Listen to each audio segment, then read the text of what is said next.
think I'm going to. I think we have a common cause. In Oxford, you still wouldn't be reading Kipling, and you still wouldn't be reading Orwell, and you wouldn't in any British universities. I speak as an academic who loves universities, but there is a whole lump of our intellectual life which is being ignored by literary and political faculties.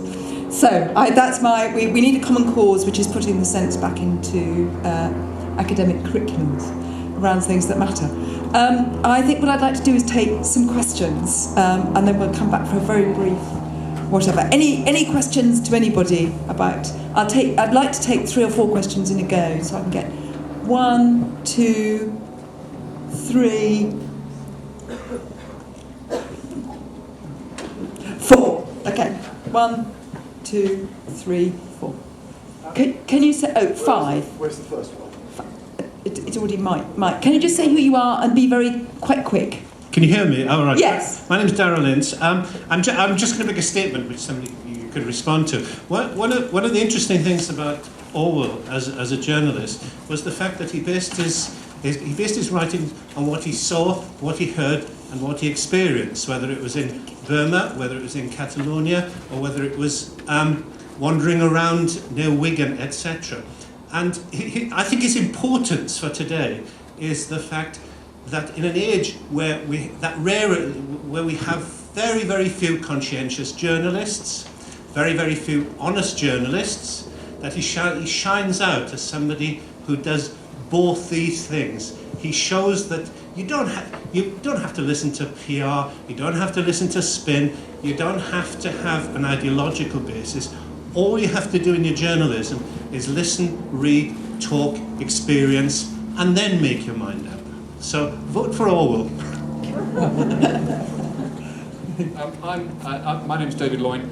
I'm very surprised, apart from one slighting reference in the last speech, to hear no one talking about Kim, which I think is one of the greatest novels in the English language, and because it's about human transformation. And Charles mentions Kipling's ability to write about people and how they change, and surely that's one of the prime roles of any novelist is character transformation. Orwell doesn't do character, but Kipling does character in spades, and Kim is the book in which this happens, I think, best.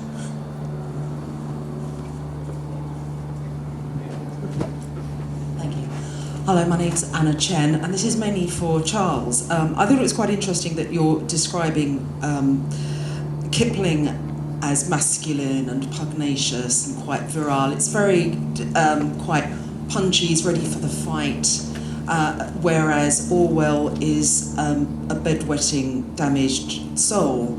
I thought it was quite interesting that I recognise a lot of this language as part of the imperial take on China at one point, where the Chinese were regarded as being less masculine than in Britain.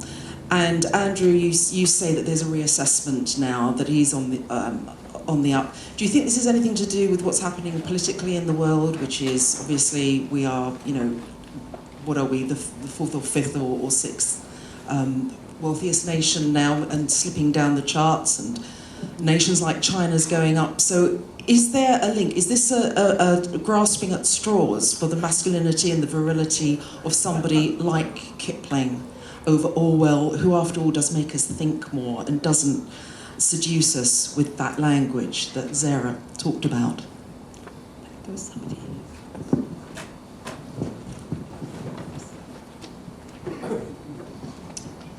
My name's Robert Fison. Just a bit of extra information, really, which I think most people aren't aware of. I wrote a short and obscure article about it because I live in North Staffordshire, is that when Orwell was going to Wigan Pier, he went through Staffordshire, he went to Stoke-on-Trent, it's in the notes for his diary to be preserved, but he also went out of his way, geographically, to go to Lake Rudyard, where he spent a night in an appalling youth hostel, and then went out and threw pebbles on the ice and so on in the morning. Now, he doesn't say it, but it's about a week or 10 days after Kipling has died, and it's obvious that what he's doing is making a kind of literary pilgrimage to the lake that Kipling was named after. and I think that's a significant point. It doesn't add to our debate terribly much, but I'm supporting Orwell anyway. There was another hand. Oh, great, thank you. I don't really want to choose between these two at all, I must say. It was Orwell's essay on Kipling that made me realise that Kipling is so often damned by people who haven't read him or haven't read him with attention. And I thank Orwell for making the distinction between a fascist and a conservative, amongst other things. But I think apart from our one reference to the poem about Kut, we haven't made enough of Kipling's ambivalence, which comes out in poems like Recessional. And then again, during the First World War, his sense of tragedy that can't be avoided. It didn't make him a pacifist, but poems like My Boy Jack and the one about Kut, whose title escapes me, are about, somehow or other, a darker and deeper and more tragic perspective. So I don't think I could agree that Kipling hadn't learned anything after 1902. I'm going to turn to the panel in a second just to round up very briefly. Is anybody really, burning to say something? Yes. 1, 2, 3. Well, it's a question for you, really. And I was staggered to hear that British universities don't study Kim or George Orwell. I mean, who makes these decisions and how can they be changed? How many hours have you got? Well, I don't know. I seriously think that there is a whole tradition of thinking about British literature and politics, both in politics, and which has become political science, and in literature, which has become literary science, which has actually got rid of some of our most significant thinkers. And one of the things the Orwell Prize is going to do is set up a young, we hope, sometime next year, perhaps the year after, a young scholars prize to actually make people write English that you can read and write about politics in that kind of way. But it's another debate, and we might run it, because it seems to me the role of universities is particularly pertinent at the moment. There was somebody there. I was just very struck that no one on the panel mentioned Puck of Pook's Hill and Kipling's sort of construction of Englishness through a process of immigration, really, immigration and assimilation. And I wondered if anyone wanted to address that point. Thank you. Any last? Yes, somebody. Yeah, 1, 2, and then we'll round up. Oh, sorry, I'm so sorry. There's another over there. I'm so sorry. I think that I would like to say the name of one poem to justify Kipling's then existence, Danny Diva. Tremendously moving and tremendously, as I think people have said, suggesting that he was on the ordinary soldier's side, but he could see through the eyes of Danny Diva and could also really write a poem that has you weeping on Danny's side. Thank you. There's 2 more minutes. 1,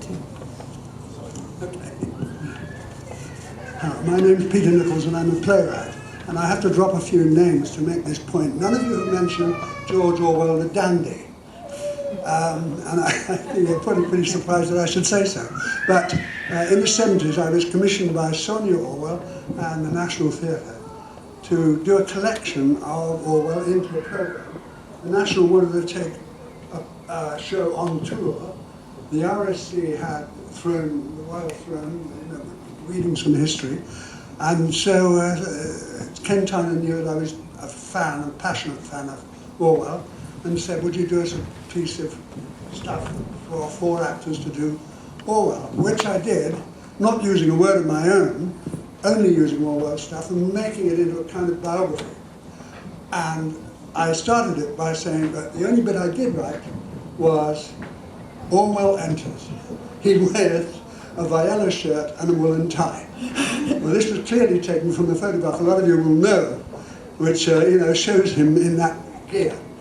And so anyway, the play was then written, and it was submitted to Sonia, his widow, of blessed memory, who then said, no, I can't possibly allow this to go on, because she had the right of veto, because George was a dandy.